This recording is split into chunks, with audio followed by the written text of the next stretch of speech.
Welcome, everybody. Welcome to Love Talk. Today we have Causion with us, and it's an absolute pleasure and a delight to have you here today. And how did you come about the name Causion? Caution. Caution is something that I got from childhood. There was some things that I was doing at the time that coming from the West Indies, it's very easy to get a name that sticks with you for the rest of your life. So this was one of those circumstances that happened, and didn't really like it that much when people start calling me that, but it eventually just stuck, and just run with it and just accept it for what it is. Yeah. And you're from Antigua, right? Yes, I was born in Antigua, St. John's, Antigua. Beautiful island, wonderful place to be. I grew up in Falmouth, Antigua. That whole entire area. If you know about it, or your listeners know about it, it's a great place for sailing. Yeah. Plus the music. Yeah. Plus the music. All right. Getting into the music. How was it growing up? Was you playing music from a young age, or did you come into it when in your teens? Yeah, from a young age. Well, you see, music for me was just something that I was always around. It didn't seem like you could escape it, because it was on both sides, on my father's side and my mother's side. There was musicians just always there. And at that time, you used to have these little jam sessions and stuff, because we lived across the street from one of the schools. So you go over in the schoolyard, and everybody hanging out after school finish, and everybody just beating on some kind of cheese pan and so on, and just making music, and over there with them box guitar and so on. And you saw that all the time growing up, and it's either you were going to gravitate to it or not. Some of us, gravitated for a hobby, and some of us, it just took a different shape as becoming professionals.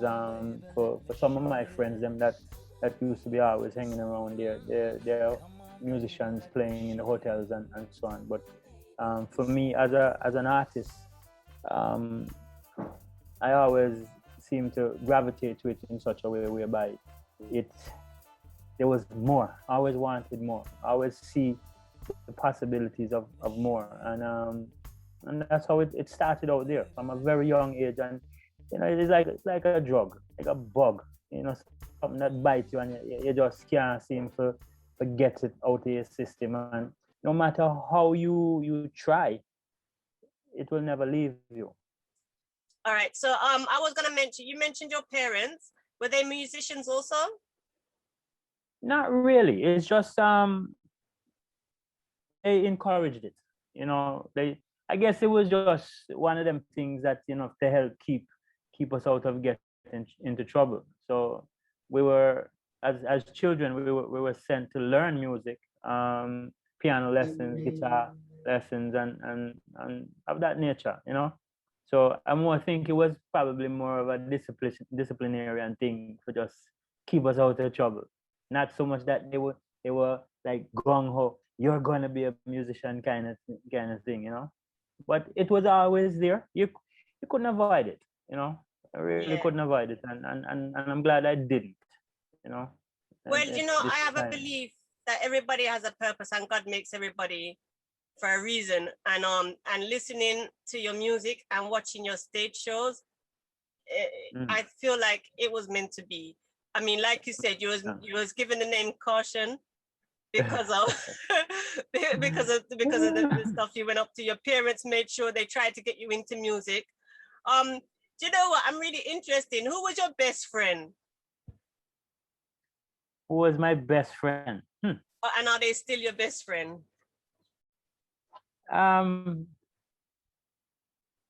Well, from childhood, I have a lot of friends. a lot of friends, an enormous amount of friends. Um, I can honestly tell you right now that my father is my best friend. You know what I mean? My father is my best friend, and under the circumstances, my father has never let me down yet, and I don't think that anybody on this earth could ever attest to that. And that is my father is my best friend. You know. That's beautiful. All right. So when you decided that you was gonna turn music into a career now, I'm really interested in your first song. How did your first song come about? Um. Yeah. The first tune, the first song that I actually recorded was this song called African Girl. Um, with a brethren of mine, Spider Don. He's an Antiguan English DJ from living in England. He was in Antigua for a while when at that time, and just went to just link up with him, um, make this tune African Girl, and we got him on it. And that was the first recording, and believe it was even surprising for me that tune take off. Right, it took off in such a way that in Antigua, and which was a huge thing at that time, in the Leeward Islands, the other islands going down, it was playing like crazy on the radio, and that was really a good feeling, and that started it all at that time there. I was doing stuff before that, but never really done it in such a way on that level, and whereby we was recording it and so on. It was a strange thing when you start hearing yourself um, in that way over and over and over and over again. But it was wonderful. And African Girl started it. I would say, yeah. So African Girl. was that tune based on actually somebody you met? Um, it was. I'm trying to remember exactly when I wrote it, what I was actually thinking about. More than likely, you see, every song that I've ever written has always been based on true life experiences. Yeah, and more than likely, at the time, the relationship that I was in, I was writing about it. So I was writing about my African girl, and with all due respect to her at that time there. So that was what was more than likely inspiring it, because I remember when I wrote it, I had just met somebody at that time, and that was a long time ago. Okay. And how old was you at that age? Good question. I don't.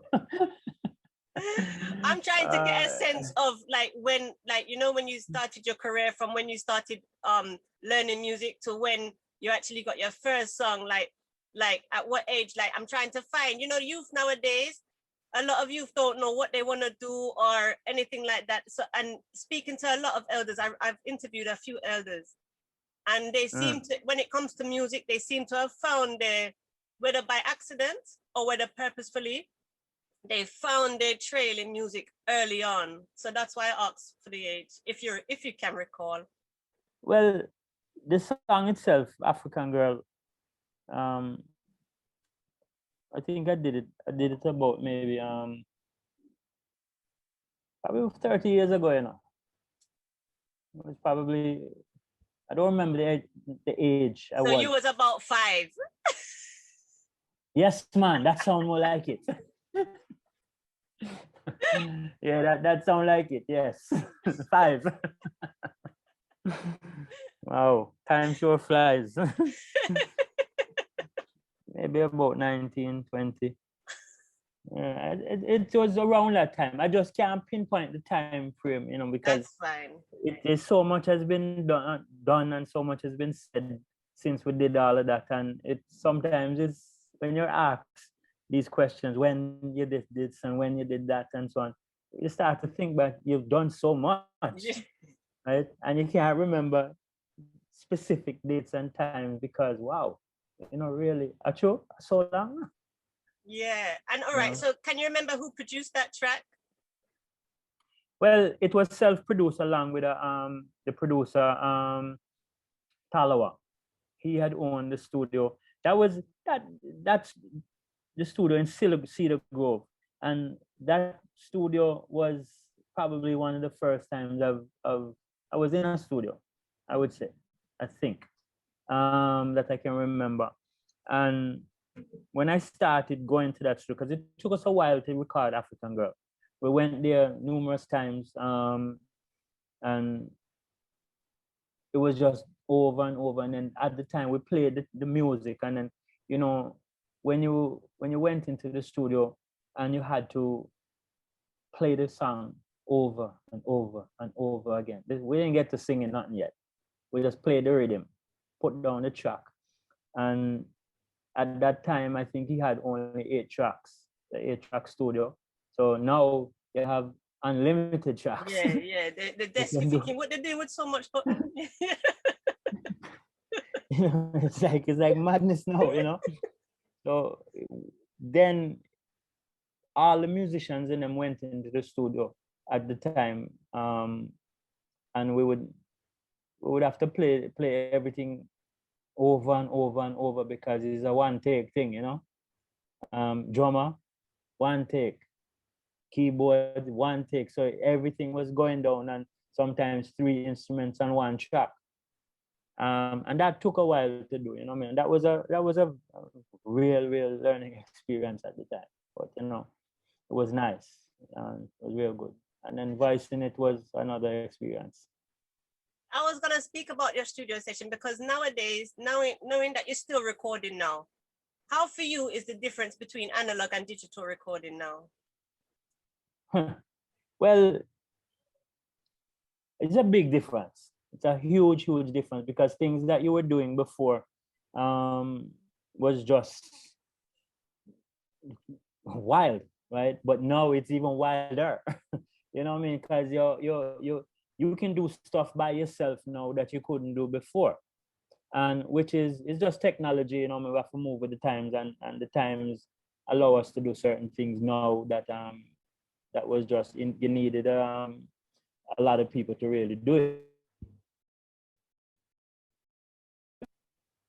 I'm very comfortable with how we're able to record stuff now, especially in the climate that we're in now, that we have to do things more from a virtual standpoint, and you're communicating with musicians on the other side of the world, whereas if it's not playing the music, playing down tracks on it, or they're sending you the rhythm and asking you to voice stuff on it, so it's a big difference, and I think it's a plus in some ways. In some great ways it's a plus. Look at how we're able to communicate now, I was about to say that, sorry, I didn't mean to cut you. I was gonna say cut down the traveling time. Yeah, big thing. Mm-hmm. And you don't really have to be meeting people who you don't want to meet, so to speak. The source comes straight to you, you do the job, and you hand it over. You know what I mean? Right, there you go. Mm-hmm. And you get more done in some sense, I believe that you get more done this way as well, and you're able to do some things that would have taken you a lot more time to do. You can do it faster. 1, 2, 3, we send it back to you. Yeah. I'm a big fan of bands. I was introduced, well, not even when I was introduced, but at some point in my teenage years, I had the opportunity to work in a recording and rehearsal studio in London. So while I was there, my love for rehearsal sessions sometimes outweighs my love for a concert. Just it's a different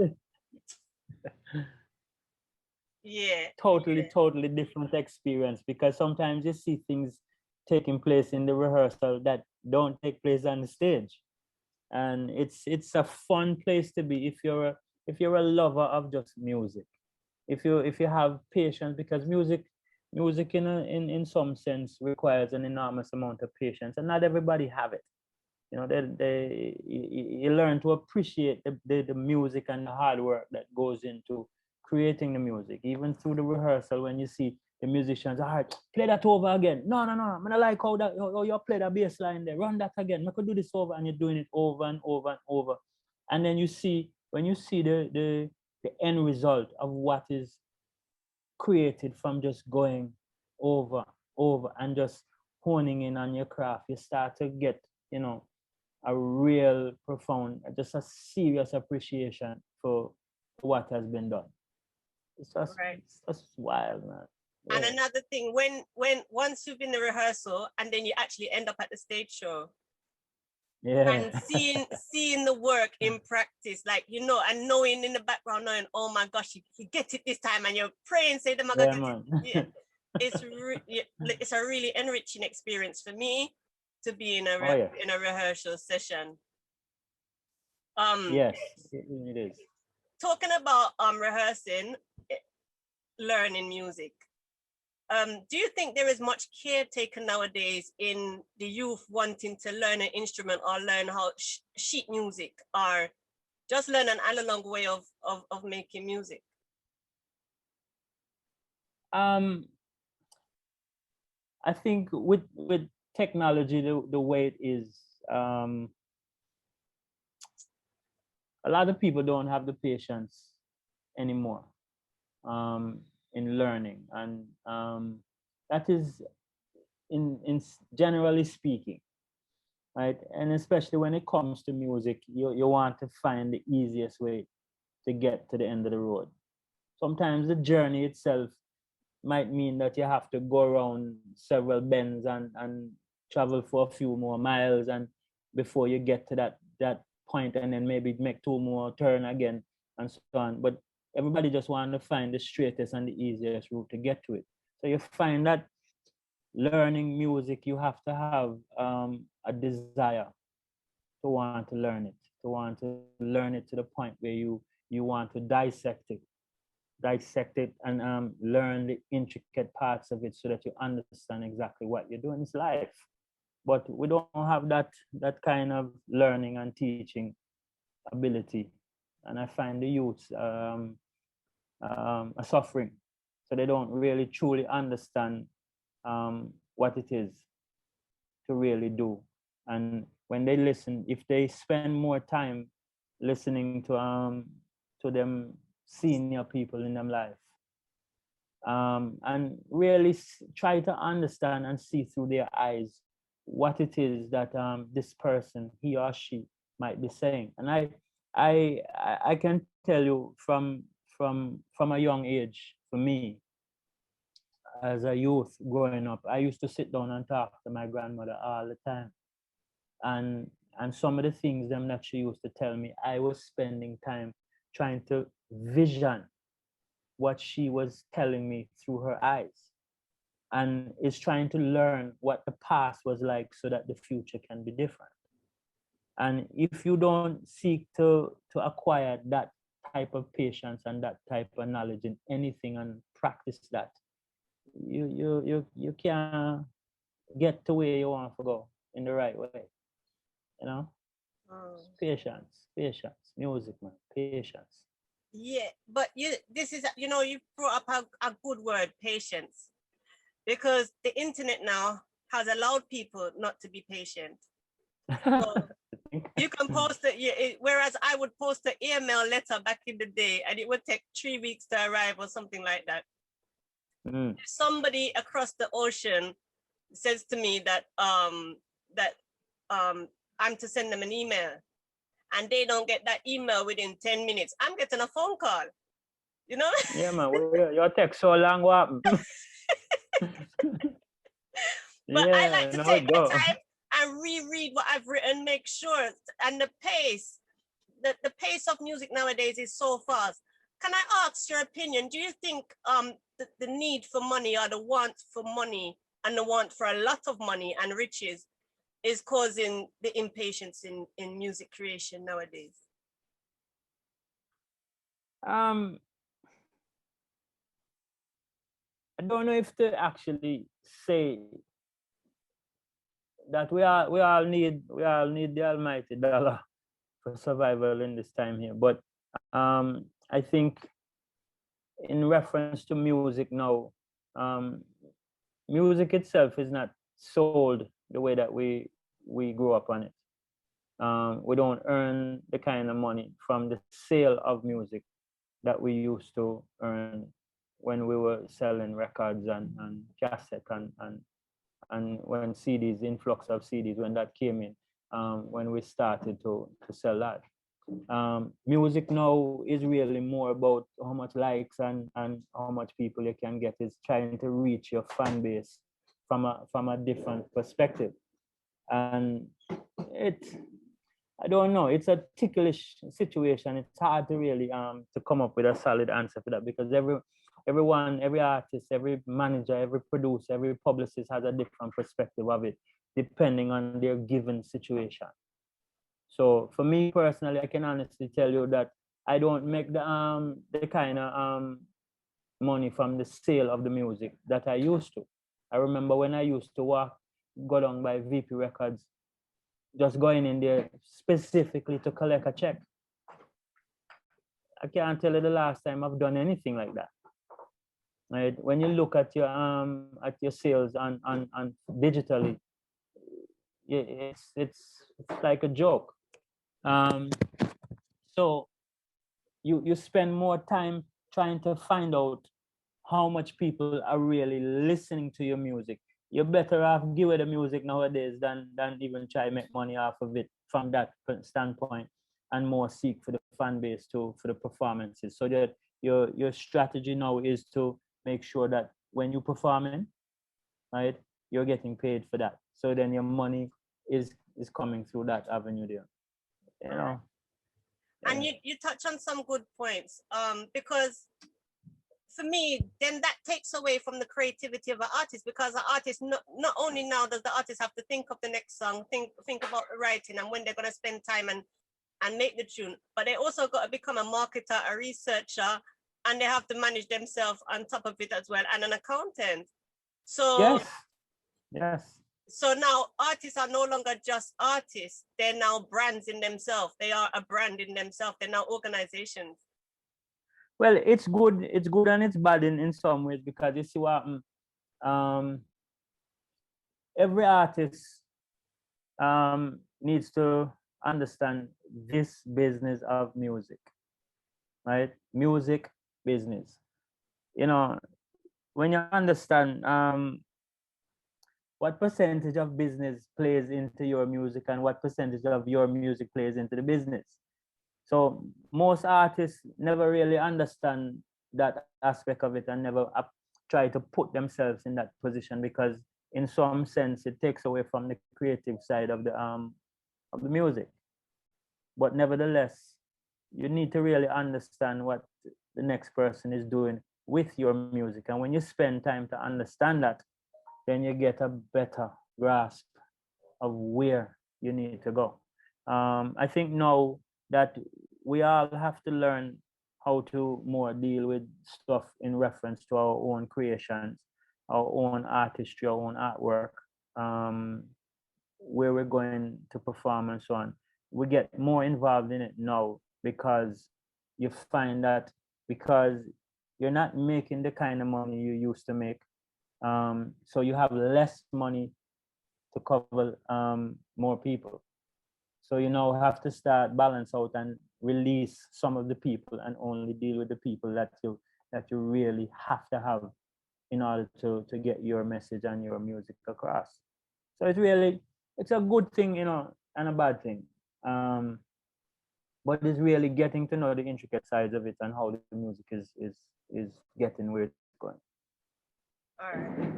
That sounds like sound advice for people in the industry at the moment. Do you have any advice for the youth who want to go into music and haven't actually gone into music yet? Well, music is a wonderful place to be, right? It's something that you'll never ever forget once you start to getting really deep into it. You know, for me personally, I'd like to encourage aspiring musicians to listen to the work that they're doing, right? Listen to the work that was done before you, right? Learn to dissect not just the music, but the lyrics, the contents of the lyrics, and learn from it. It's like going to school. It's an education that you don't have to pay for, right? You can vision in through the eyes of that artist, what that artist was going through. Learn to see that, learn to understand that, learn from the music and the lyrics that the music is portraying to you. Look into yourself, right? And make sure that what you're doing as a musician has a positive result, right? A result that is going to lead to the upliftment of a next human being. So that when we depart from this place here, right, that will leave a body of work that everybody's going to hold on to and just enjoy listening to what you did, right? What you were saying that inspired me to be a much better person, a much better human being, a much better brother and sister, you know? So, I mean, gravitate to the upliftment and the positive upliftment of each other. And then we all will be nice. Yeah. That's the internet. Outside, your stage shows. I mean, I the catalog of of music that you've created and the stage shows that you have blessed, the vast amount of people that have gathered in front of you. Can we speak about some of the stage? I know in your bio it's got some fest, but I would like you to speak about performing and how you feel about performing, and just be free to just speak for a while on your music. Well, the joy of the music pretty much in my career is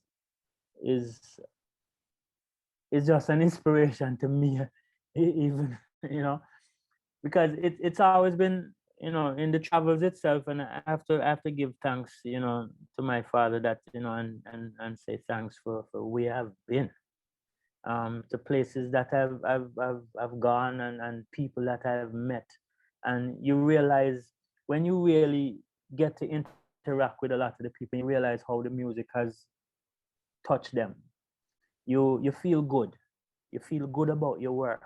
You feel good about what you was going through at the time. And when you look back and you reflect, boy, see me write this tune based on this thing, yeah.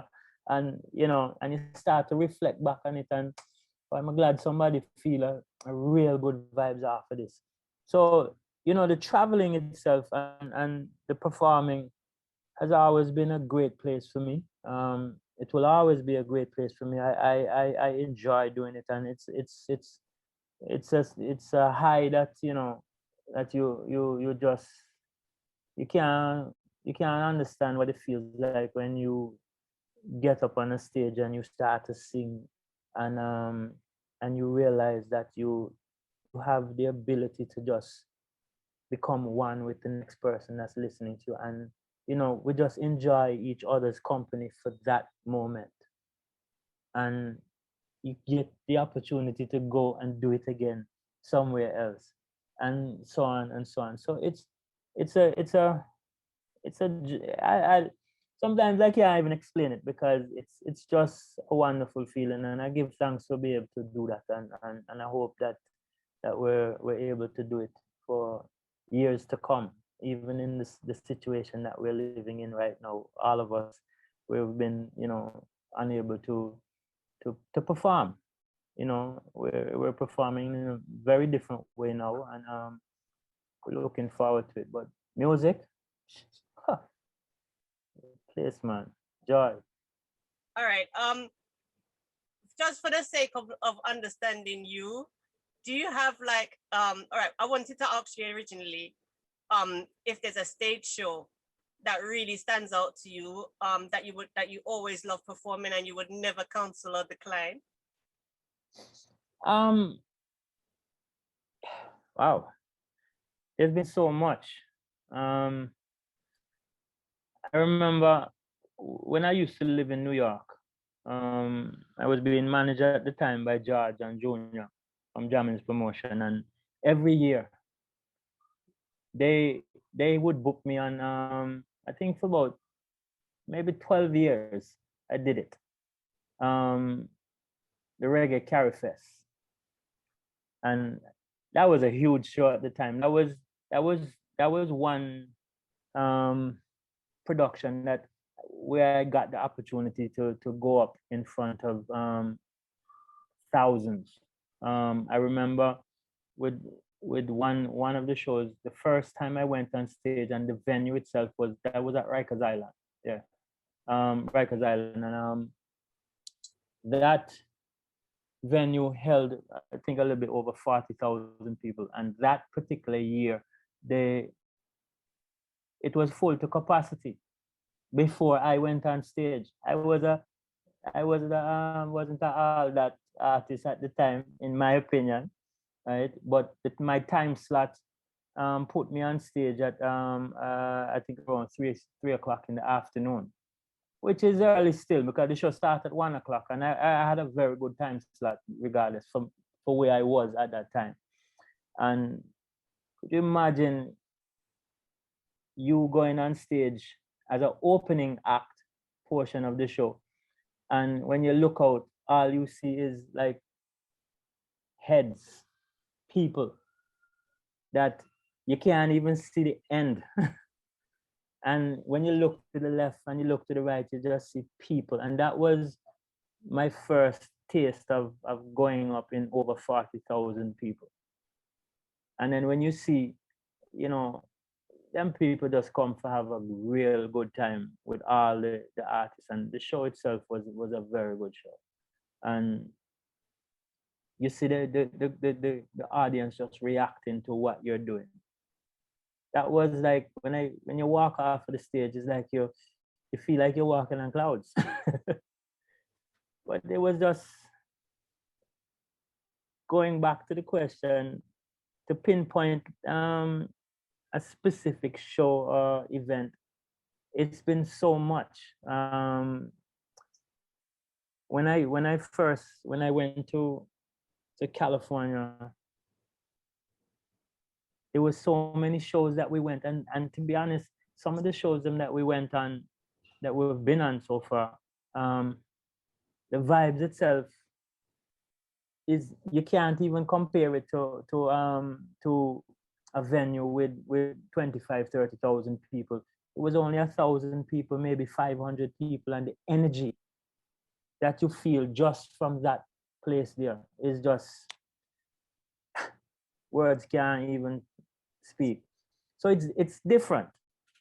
It's different. It's just very, very, very different, and it's hard to choose. When I went to Spain, in Amsterdam as well, that time when I went to Amsterdam in Paradiso, I think it was Paradiso. I was in Amsterdam for not less than 8 hours. I didn't see Amsterdam. Right? Went in, did the show, left. That was it. But it was a concert that never left my mind all of these years, because it was just the energy of the place, the energy of the people, how the whole thing just came together, and it was just total niceness, you know. You traveling the world doing music. How have you seen the world pick up reggae music? Wonderful. I think it's been growing. The way that they've all embraced the music from the Caribbean, not just reggae, but just overall the Caribbean culture, Caribbean music. The reggae music itself is just great to see that. It's great to see that when people are sitting down and learning from the music itself, and trying to uplift themselves through the music, and what the music is teaching them and educating them to be you know. So it's a wonderful feeling to see that, you know. Yeah, to me, it sounds like the message of one love. It might be Yes, taking its time, but it's getting there. yes, yes. Anything that rise too fast, die fast, you know. But once it rise, take time and just go slowly. The foundation of that situation is being built in such a way that you cannot, no bombs, no nothing can take it apart. So yes, man, it's But reggae music. yeah, reggae is Great. love, and love conquers all. Yes, all things. At the end of the day, that's all we have. That's that's true. At the end of the day, all we have is love, right? Yeah, yeah, man. That's all we have, man. You take it from, you take it from somebody taking them last breath, you know, and you realize that at the end of the day, everything on this earth, physical, that you touched and moved from left to right, you know, that doesn't mean nothing no more. All we have is the love of the people that surround us. Yeah. All right. Well, since you've mentioned it now, we'll bring up the fact that you were diagnosed with cancer. How? Yeah. When did that happen? Let's start with let's start. How did that? When did you get diagnosed? Um. Well, I went to the hospital emergency room for to check something because I wasn't feeling right, and I was I was asked to go do a colonoscopy, and when I went and did that in November 2019, um, the I went in to an outpatient facility and I woke up in the hospital a day and a half later. Um, that when I woke up and they were explaining to me what took place and so on. I just saw tubes and stuff coming from all over me, and I wasn't. I'm a strong believer in my faith and my father and so on. So I wasn't worried. Um, I wasn't scared. I was just wanting to understand what is going on, and they told me that they they um they removed the blockage that I was experiencing, and they explained to me what happened and brought me here, and if I remembered when I was in the ambulance and so on. And I said, no, I remember nothing. Remember nothing from the emergency room experience. Remembered what had happened and nothing whatsoever. Um, and then they told me that they sent everything off to have it tested, to run a biopsy, and a couple of days after that they came back to the hospital room and told me that I have stage 3 colon cancer. That's when I was diagnosed with it, and everything changed. You know, life changed. My situation just changed, and you start to see things in a different way. And then you're being forced now to live differently. In my case, my life has changed because of what I'm dealing with at this present moment, and hoping that, you know, everything can go back to normal, to reverse what's going on right now, so that I can have a more normal life, because I have no control over nothing anymore, which is, well, I wouldn't say, maybe that's a harsh way of putting it. I have to give thanks. I survived it so far. But as that whole situation unfolded and having to get adjusted to what is called a new normal, and in every way, shape, and form, and realizing that, you know, the outcome could have been totally different, and I have to give thanks for for where we are today. But right now, my focus as an artist has changed in a big way. We spend a lot of time now talking about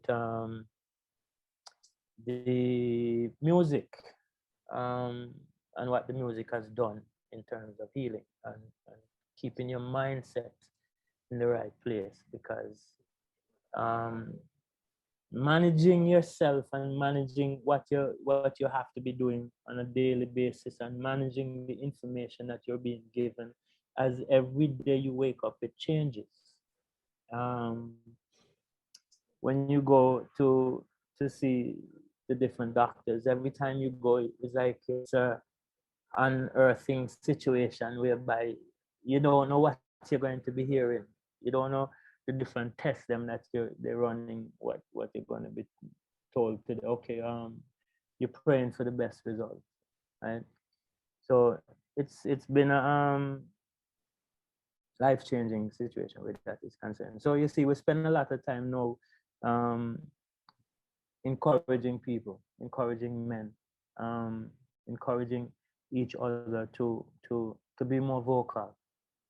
Let's talk about it a little bit more than we used to talk about it, because when you realize that information is power, knowledge of that information is power. When you can sit down and speak to somebody just in casual conversation and you realize how much you have actually learned about what's going on that you didn't know and might have learned it about yourself, right? I can honestly tell you that maybe if I had done a number of things differently, I would not have been in this position here. Who knows, right? But if maybe I had sat down and spoke to somebody just in casual, sometimes we sit down and talk so much nonsense, you know what I mean? And never really pay attention to the nonsense that we actually speak about with one another, because we overlook it. We're too busy. We don't have no time to study that. Right now, we want to encourage people to go get screened, go get checked. Check yourself periodically, especially when you get older. We might think that we're going to remain young forever, right? Especially now, people when they're reaching their 40s and 50s, some don't even feel like you reached there, right? Because I remember when I was in my 20s, 40 to me was old, you know. Now when you look at that and you realize that, man, I'm in that and I'm now beyond that, right?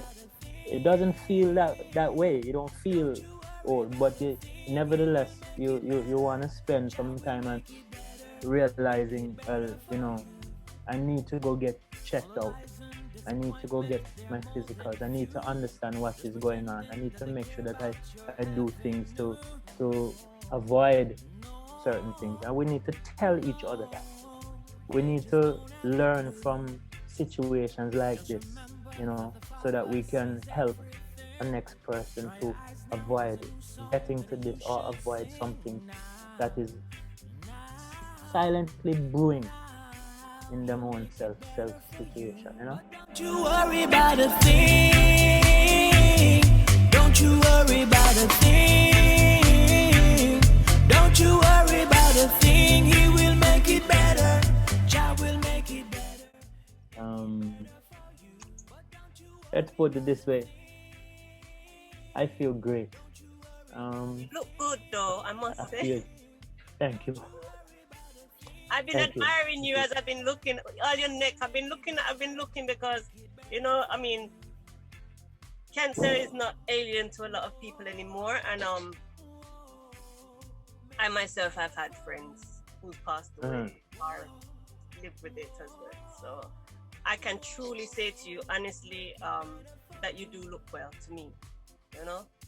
And I feel well, you know.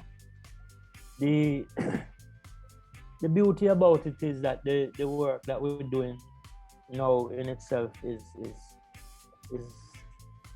is more important, because when you realize how much people and how much artists, how much musicians, because I've from since this situation has happened to me,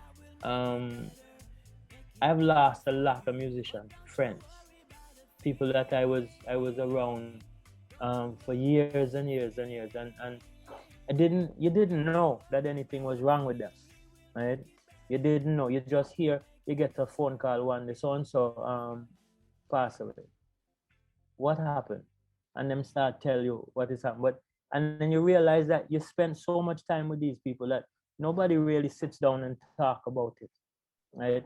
So you don't have the time to learn um, from a next person. Maybe they're trying, somebody's doing something that you could have done yourself. But because we never sit down and talk, I can honestly tell you that um, my friend Wayne Chin in New York, I spoke to Wayne in reference to my mother at the time. This was like over 10 years ago. And Wayne had told me something over 10 years this before this had happened, um, about something that he learned. And honestly, that conversation, because we speak all the time and we speak on many different topics, not just music. We are friends through the music, but we spoke about all kinds of different things. And that conversation that I had with him, I can honestly tell you, when when I was in the hospital, after they took the tubes and them out of my lungs, out of my mouth, I told whoever was with me at the time, give me the phone, please. I need to call Wayne. And you see, the reason why I needed to call him was because of the information that he implanted in my head, right? If that information can help my situation now, I want to try it. I want to go that route. But if we don't talk to each other, we can never learn from each other. We can never learn about what is going on in the next person's life that maybe might touch somebody else's life and change it. So yes, we need to talk. Yes, we need to teach each other. We need to educate each other on what one person might be doing. You might be doing something in your part of the world that might just change somebody on this side here by just telling them, well, I tried so and so. Oh, I have a friend that tried so and so and so. And you start to really look into what that so and so is. When you stop, it worked for them too. We just by giving the information just change somebody else's life, and you would not even know how much that is. Power, love, information. Knowledge is power. Yes, man. Yeah. Yes. All right. In you saying that, while you were speaking, I was wondering if it was also a cultural thing or just the way that we're evolving as humans.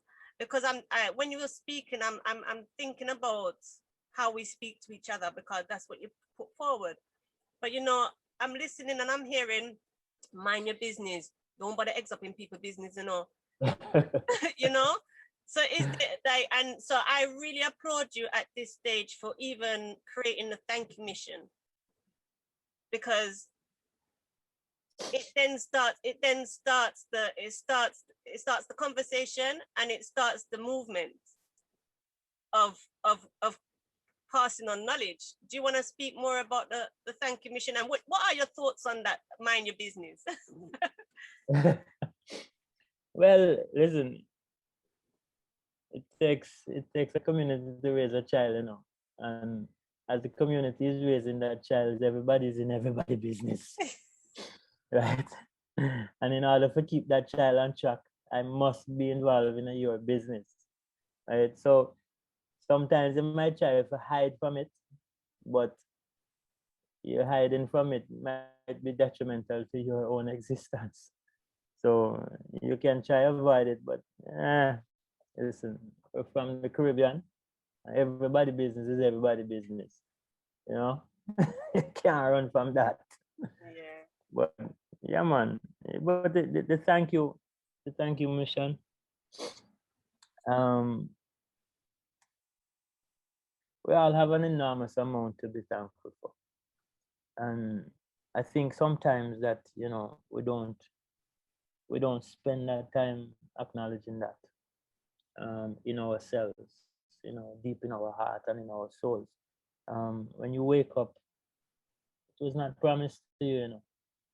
So we have to give thanks for this day to be able to rise up and rise up in the place where we're rising up, right? And consider each day as a blessing. So when you realize what you're being thankful for, then you realize that you're giving thanks for yourself, right? Me, when I wrote that song, Thank You, before the whole Thank You mission stuff, I didn't know what was going on. I was in Texas doing a project over there. Just the experience at the time.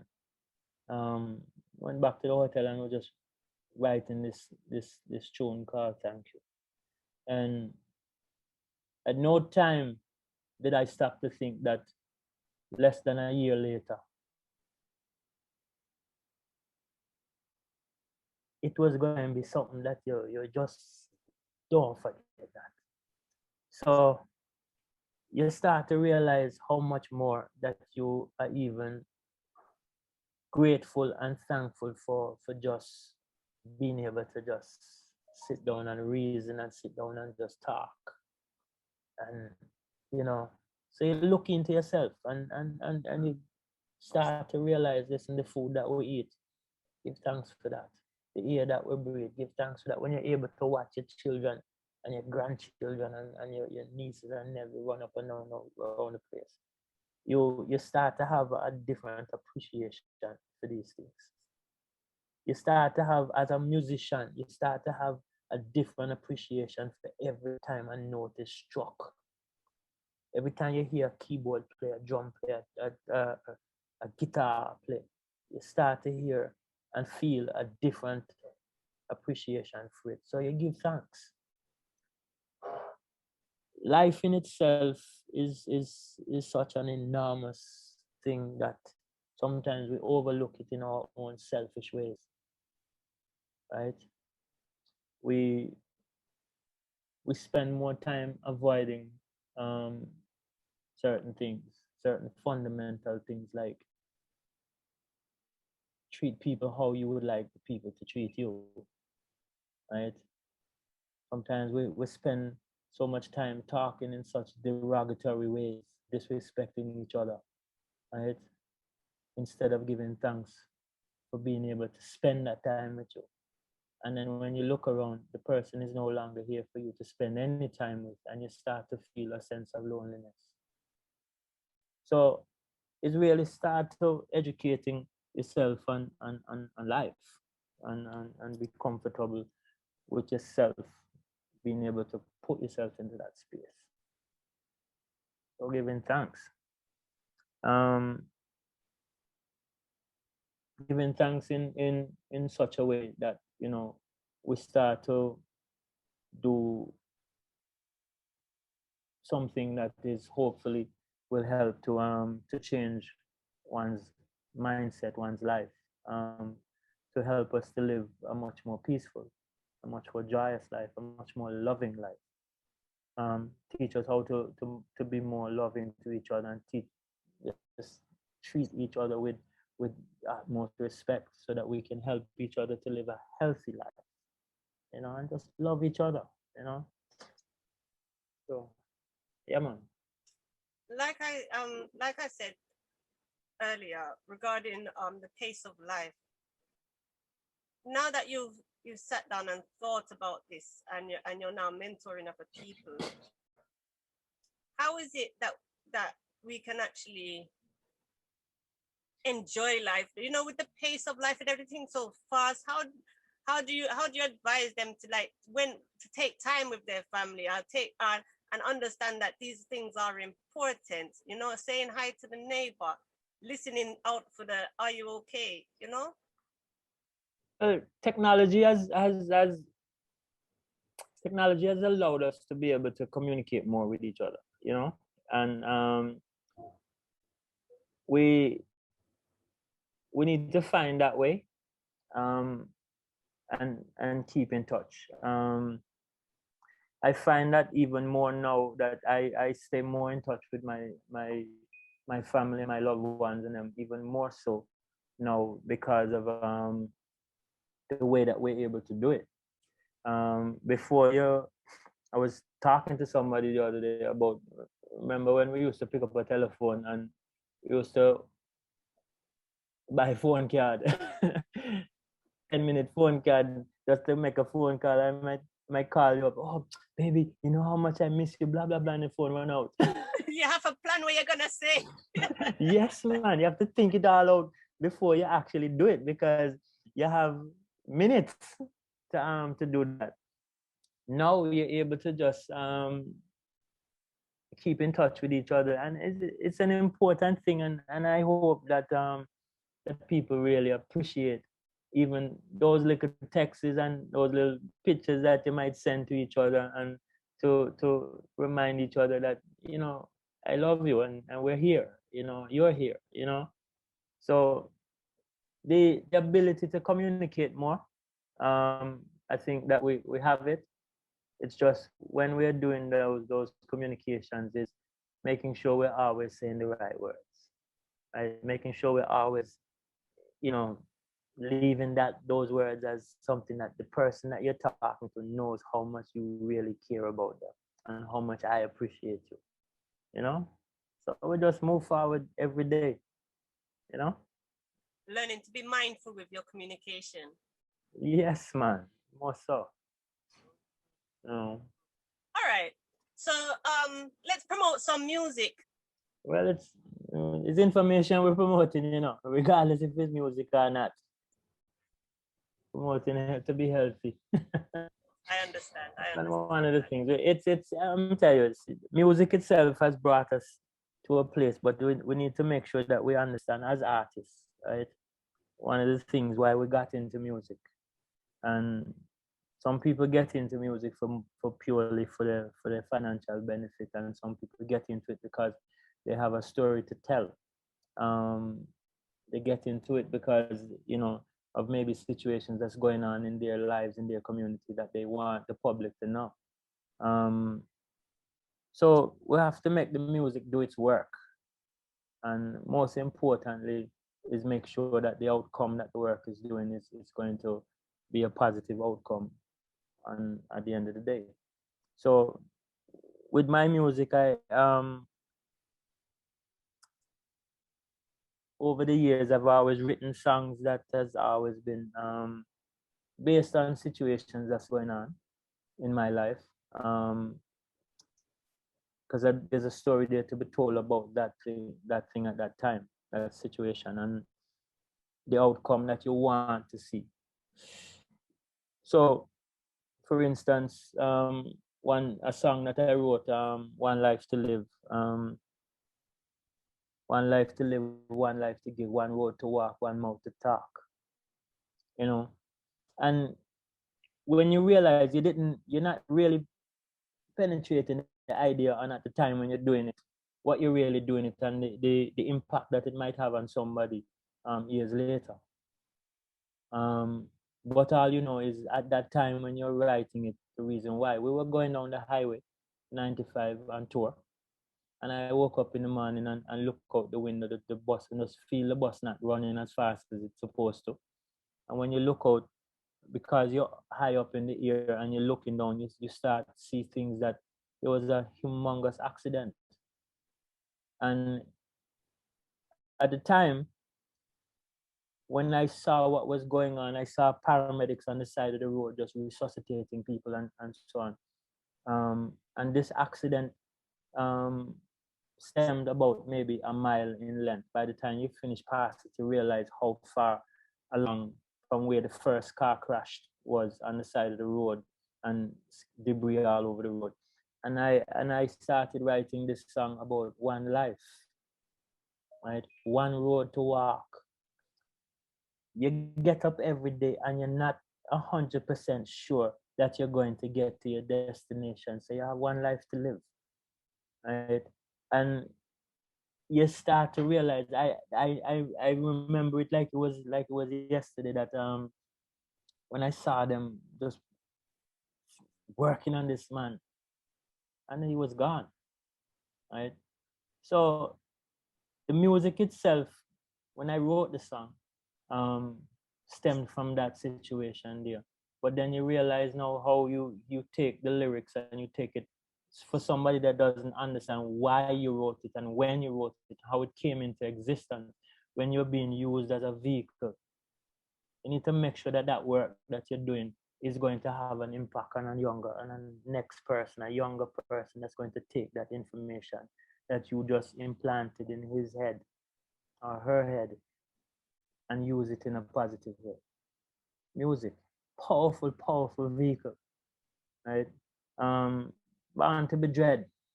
Born to be Dread is a song that I wrote about my my feelings at the time and my clashes with my mother and my sister in reference to my situation as a Rastafarian, right? And them just never could subscribe to that. But instead of understanding and learning and trying to see where this is going and so on, they fought it until they had no other choice but to embrace it. So the tune Born to be Dread came into existence, right? But nevertheless, the Born to be Dread song was written in such a way that, educate yourself. Even though you're born to be dread, that doesn't mean that you're supposed to go down a path whereby, you just don't care about nothing and you just, this is a bad man thing. And no. You need to make sure that the next person that is learning from what you're doing, right, understands that you're taking away from it a positive message that is going to change and uplift this person's life, educate the person's life to another space whereby he or she can look back and say, yes, the work was well done. Born to be Dread. Another tune that, well, still same thank you. Thank you. I was writing about a situation that was going on at the time. But thank you for me now has become it's in such a way that you reflect in your soul, in your inner self, what the song is actually doing for you and means. How much we have to be thankful for. I will give thanks and praise unto my Father each and every day because of how you realize every person, everyone that comes into your existence it's something that you have to just give thanks for. Which other one? Intimidation. This other tune that I wrote, and I wrote that song about some vibes that was going on where the police and them was just constantly harassing us in New York City. Every time we're going where you go down the road, sometimes you're driving on the road, minding your own business, what you said earlier, mind your business. You're driving on the road and the police pulling you over, dragging you out to the car like you're some little doing some foolishness, and them start rough you up, and you realizing why, and then you realize that young people are forced sometimes by the actions of adults into developing a violent mind, right? Conducting themselves in a way that probably normally they would not have even gone that way, but the actions of different people it's not racial or anything. Sometimes our own people just treat us a way that just send us things. That is intimidation. I don't mean to intimidate you, but when will we stop fighting each other down? Human beings, not racial, nothing, right? Um, no reason. There's no reason why we can't find job. We spend so much time gravitating to all the negative things in our life and forget that there's a higher power that put us and created us and is guiding us every day, and we must embrace that, right? So the messages is always in the music, and you can keep going on and on and on and trying to find all of these things or run from it. But we still have to give thanks and praise for it. Yeah. Last week I had an interview with a young artist called Jay Ritten, and he spoke with similar words. He used similar words. He said, just for use of exaggeration, he said it seems as if not until aliens come to invade the planet will humans realize that we are all one. You might be right. You know what I mean? It is true. You know, listen. Last week I had a conversation with somebody, and the conversation the guy simply said, you know, sometimes we spend so much time bickering with each other, right? And at the end of the day, we all go back to dust, and nobody can tell the difference who we were or who we are after that. So we're one, right? If I cut you and you cut me, we still bleed the same way. The color of your blood is no different than the color of mine, right? You remove all the facade from around us, we are the same. At the end of the day, we all are we're destined for one thing. We all have a date. And when that trumpet sound, we're not going to escape it, right? So we need to learn in between these two dates how to love and how to live with each other in a more peaceful and loving way. Yeah. You know, and that's so we see it. So not until the aliens come down, maybe my boy is right. I think. All right. So you seem to have answered most of the questions, but I do have a question that there's two questions that I ask every guest. The first one is, if you could speak with anybody, who would it be? One person? I ask for one person, but please feel free. This is your stage. If I could speak to anybody, alive or gone? It could be anybody, alive, gone, to come. I'd like to speak to my mother and my father again. Yeah.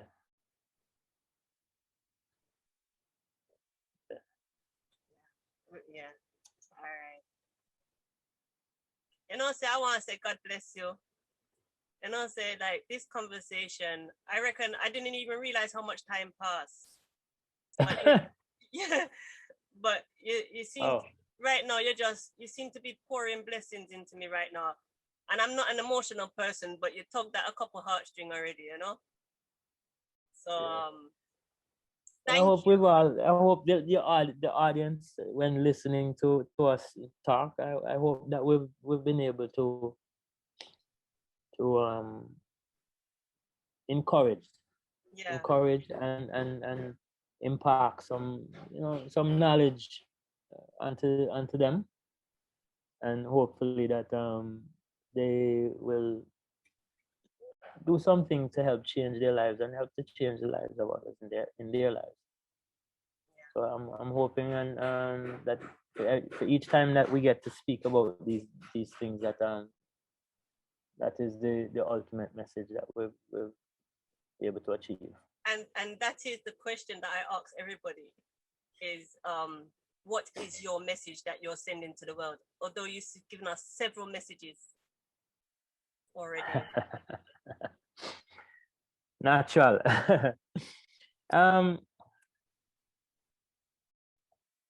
We just want to make sure that we change. We change for the better. You know, I don't think that we can ask for anything else, just because none of us are perfect, and anyone that walks around thinking that he or she is perfect and they're fooling themselves, right? We all have so much to learn from each other, and when we get to that place when we realize we never stop learning, every day we wake up, we learn more and more information, and when we get to that place where we understand that, we learn to appreciate each other even more. We learn to have patience. Patience is something that not a lot of us practice or have. And once we achieve that and we get to hear that more, and somebody's constantly drilling it into your head, and then you start to realize that, you know, I understand, right? Let me just spend some time and just absorb what I just heard, what I just saw, so that I can help to live better, live in peace, unity, help to encourage my children and their children to do the same, and my neighbors' children to do the same, and develop a community whereby we just learn to just embrace life and be thankful for the life that we actually have, instead of the bickering and the constant bickering, and which leads us to nowhere, right? And then at the end of the day, you realize that you've wasted so much time that you can never recover it, right? Let's talk about history in a way that we can talk about it. Oh, I remember when we had this conversation here on this date here, the 10th, right? 2021, what we spoke about, you know, and it was such a joyous. You want to speak in that light, and we all need to just focus on positive things and just release all negative things out the door, right? Lock it outside. We don't need that inside this room, and spend more time doing that, you know. Yes, ma'am. Thank you for that. And I really want to thank you with the utmost respect for speaking with me and taking the time to share your story with me. It really has been a pleasure. Before you go, thank you very much. I would just really, really want to ask, and please speak about your link with Third World.